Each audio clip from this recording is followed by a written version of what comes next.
गुरुदेव के चरण कमलों में प्रणाम करते हुए आपको राधे राधे। आप सभी को बहुत बहुत बधाई। सबसे पहले जिनके घर भी युगल सरकार राधा कृष्ण आ रहे हैं, हमारे यूट्यूब फैमिली से ही उनकी जिज्ञासाएं हैं। 4-5 मेंबर्स के घर में युगल सरकार आ रहे हैं, वो अलग अलग सिटी से हैं और सभी का एक ही साथ जिज्ञासा का निवारण करने के लिए यह वीडियो बनाया गया है। और सबसे पहले हम शुरुआत करेंगे मीठे से और फिर एक एक जिज्ञासा को लेके जो गुरु महाराज प्रेरणा करेंगे, जितना मुझे पता है उतना हम आपके साथ शेयर करेंगे। सबसे पहले जैसे हमारे घर युगल सरकार आते हैं तो हमें उनके स्वागत की तैयारी करनी चाहिए। जैसे त्रिलोक के नाथ है, अगर हमारे इंडिया के प्राइम मिनिस्टर या बहुत कोई अजीज़ हमारे घर आने वाले होते हैं, तभी भी हम उनकी तैयारी कई दिन पहले से ही शुरुआत कर देते हैं।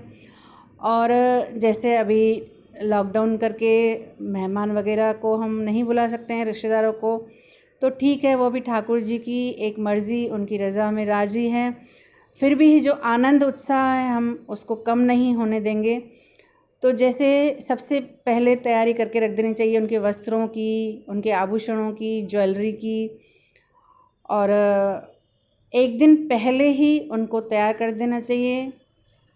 पंचामृत का एक एक ड्रॉप का छींटा उनके पैरों पर लगाकर, जैसे मार्बल के विग्रह होते हैं, और फिर थोड़ा सा जल शंख में लेकर उनको हरे कृष्ण कृष्ण कृष्ण हरे हरे, हरे राम राम राम हरे हरे, सादे जल में तुलसी का पत्र डालकर आप इस वीडियो में देखते जाइए क्या क्या स्वागत की तैयारी हमें करनी होती है। जैसे आंगन में फूल बिछाने होते हैं, जितना संभव, जितना आनंद हमारे मन में होगा उतनी हम तैयारी, अपने आप ही आइडिया हमें आते जाएंगे, ठाकुर जी हमें प्रेरणा देते जाएंगे। इस तरह से हम बहुत सारे पकवान बनाकर उनको भोग लगा सकते हैं। तो बात हो रही थी स्नान की, तुलसी पत्र डालकर फिर जल से हल्का सा अभिषेक करके, क्योंकि मार्बल के विग्रह को बहुत ज़्यादा अभिषेक नहीं कराना चाहिए, उनको हल्के गीले कपड़े से ही रोज़ाना पोंछना चाहिए। फिर स्नान कराने के बाद उनको एक दिन पहले ही अच्छी तरह से, जो जन्माष्टमी के लिए हमने वस्त्र बनाए हैं वह उनको धारण करा के, ज्वेलरी धारण करा के, उनका मुख नेट के किसी कपड़े से, हल्के कपड़े से छुपाकर उनको विराजमान कर देना चाहिए अपने स्थान पर, मंदिर में जहाँ उनको विराजमान करना है। उसके बाद हमें ब्राह्मण को, अगर हो सके तो ब्राह्मण को बुला के हवन कराना चाहिए। हमारे यहाँ पर हमने कभी भी नहीं देखा है कि प्राण प्रतिष्ठा ठाकुर जी की जाती है। देखिए, इस तरह से श्रृंगार हम कर सकते हैं। इसमें से आप देखकर कुछ अगर आपको हेल्प मिलती है तो आप इसमें से हेल्प ले सकते हैं। तो जैसे हमने सुना है पंजाब साइड या और भी कई ऐसे प्रांत है जहाँ पर एक दिन अनाज में, एक दिन फूलों में, एक दिन फलों में, इस तरह से 5 दिन तक ठाकुर जी को उनमें रखा जाता है। हमने कभी भी अपने यहाँ पर इस तरह का प्राण प्रतिष्ठा नहीं देखी है। हमारे यहाँ पर जितने भी विग्रह हैं, लगभग 250-300 से ज़्यादा घर में यहाँ पर ठाकुर जी विराजमान हैं। और हमने हमेशा हवन कराकर, ब्राह्मण को बुलाकर, फिर कीर्तन, आपस में जो वैष्णवजन होते हैं वो कीर्तन करते हैं और उनको भोग लगाते हैं, तरह तरह के मीठे पकवान।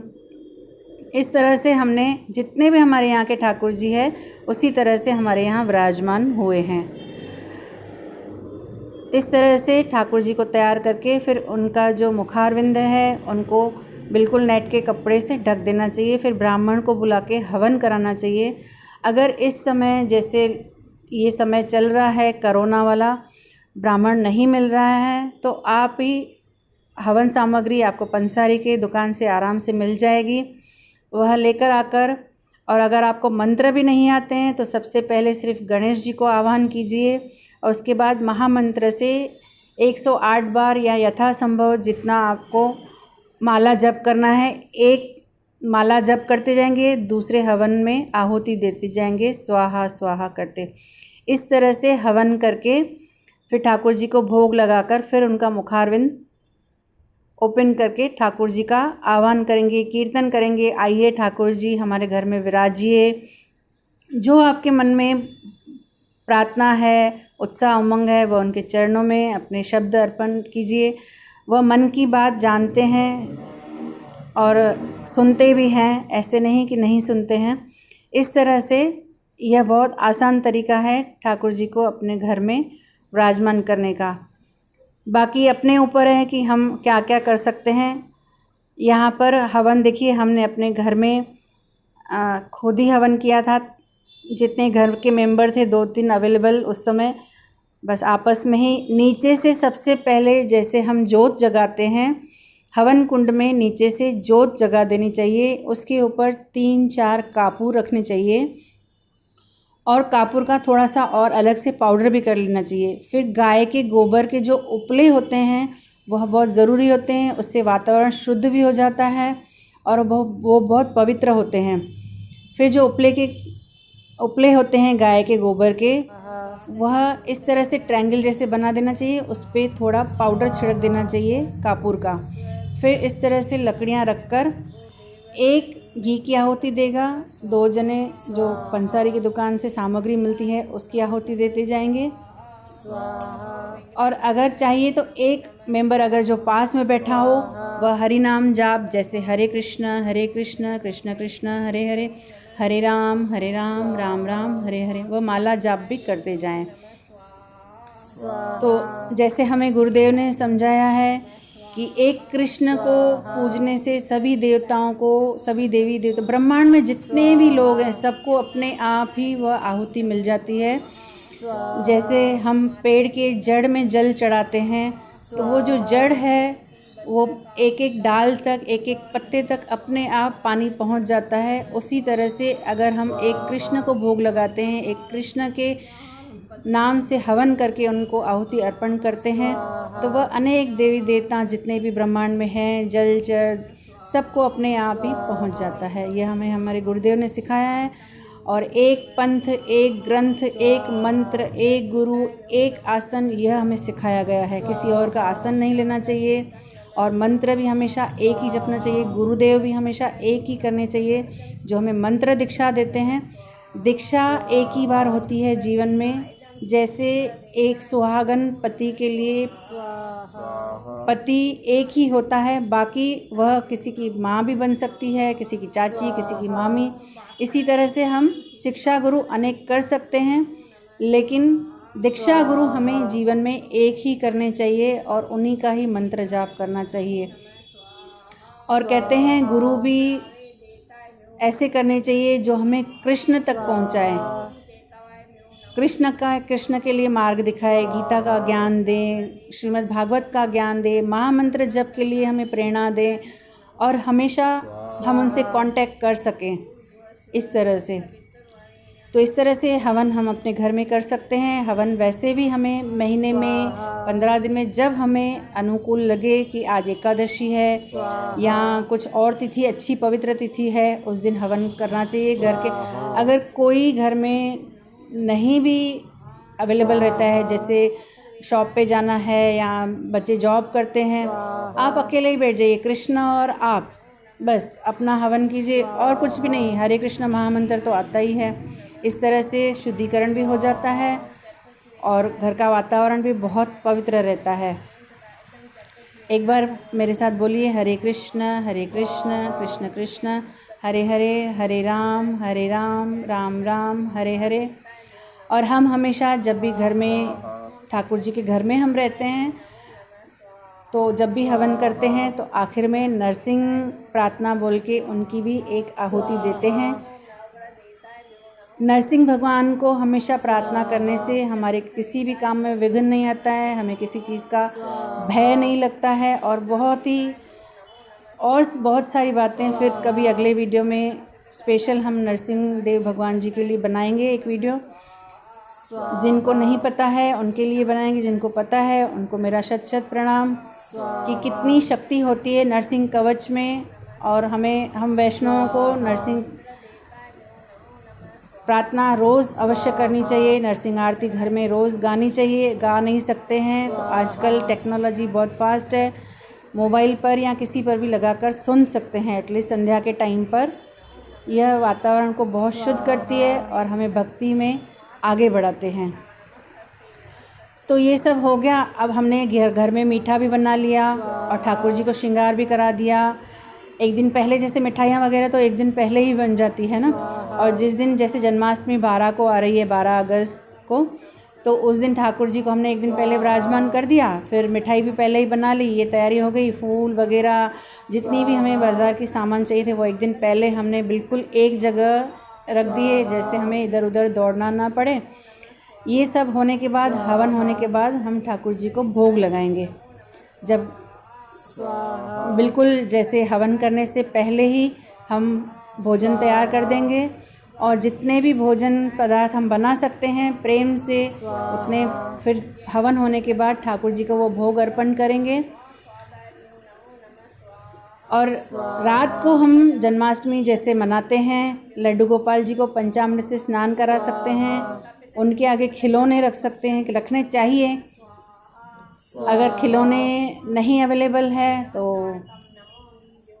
जैसे हम पास में बैठ के गाते हैं, हाथी घोड़ा पाल की, जय कन्हैया लाल की, नंद घर आनंद भयो, जय कन्हैया लाल की, इस तरह से।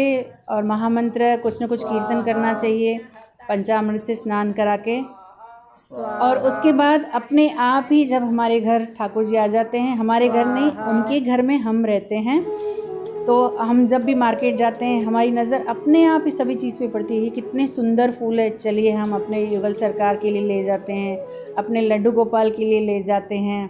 कभी फ्रूट बहुत अच्छा दिख गया मार्केट में, फिर उसमें बाज़ार से लाकर तुलसी पत्र डालकर उनको अर्पण किया। जैसे सीज़न वाले फल आ गए, चलिए अपने ठाकुर जी के लिए हम ले जाते हैं। अपने आप ही आपको उत्साह उमंग जागेगा। आप अपने घर में गार्डन लगाएंगे, 2-3 फूलों के गमले लगा देंगे, आपको अपने आप ही सब होता जाएगा। हाँ, जब आप हवन करेंगे तो मैं एक बात कहना भूल गई कि तुलसी महारानी को ज़रूर विराजमान करिएगा। और इस वीडियो में से अगर आपको कुछ और हेल्प मिल सकती है तो आप ज़रूर देखिएगा। अब हम देखते हैं कि पिछले साल हमारे मंदिर में किस तरह से हमने जन्माष्टमी मनाई थी।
इतने हर्षोल्लास से हम अपने यहाँ पर जन्माष्टमी मनाते हैं। इस साल हम अपने अपने घर में ही मनाएंगे और आप सभी के साथ, यूट्यूब फैमिली के साथ ज़रूर उसके शेयर करेंगे। इस तरह से देखिए, खिलौने मार्केट में अवेलेबल हो जाते हैं। जैसे बच्चों के खिलौने की शॉप होती है, वहाँ पर आपको इजीली मिल जाएंगे। तो जो जो आपके मन में अपने आप ही प्रेरणा होती जाएगी कि हम क्या क्या खिलौने रखें या अपने ठाकुर जी के लिए क्या कर सकते हैं।